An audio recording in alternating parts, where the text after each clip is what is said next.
This is Catholic Daily Reflections for Wednesday of the first week in Ordinary Time. Today's reflection is entitled, More Demons Driven Out.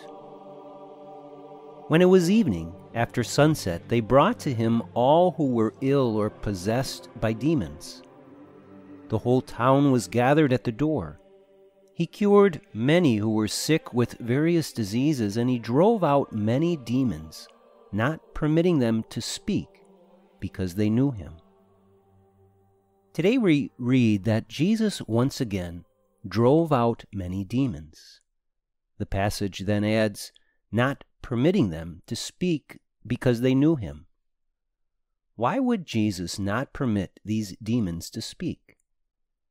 Many of the early church fathers explain that even though the demons had an understanding that Jesus was the promised Messiah, they did not understand fully what that meant and how he would accomplish his ultimate victory. Therefore, Jesus did not want them to speak only half-truths about him, as the evil one often does, thus misleading the people. So Jesus always forbade these demons from speaking about him publicly. It's important to understand that all of the demonic spirits failed to understand the full truth that it would be Jesus' death that ultimately destroys death itself and sets all people free. For that reason, we see that these diabolical forces continually conspired against Jesus and tried to attack him throughout his life. They stirred up Herod when Jesus was a baby, which forced him into exile in Egypt. Satan himself tempted Jesus just prior to the beginning of his public ministry so as to try to dissuade Jesus from his mission.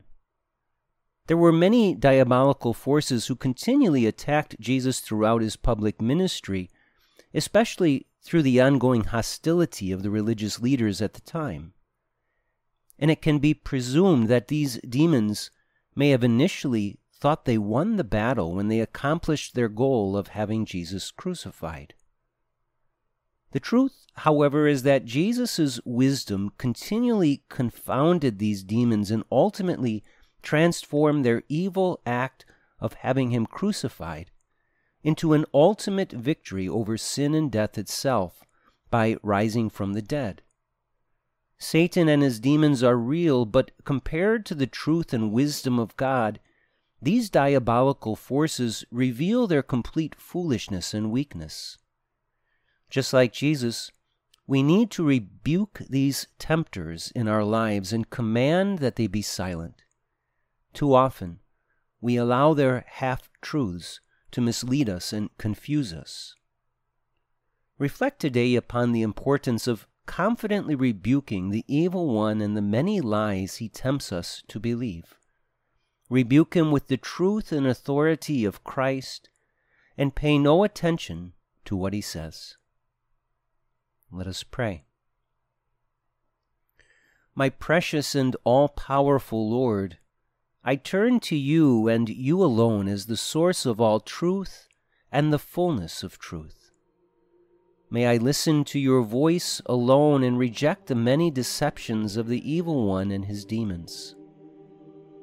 In your precious name, Jesus, I rebuke Satan and all evil spirits, their lies and their temptations.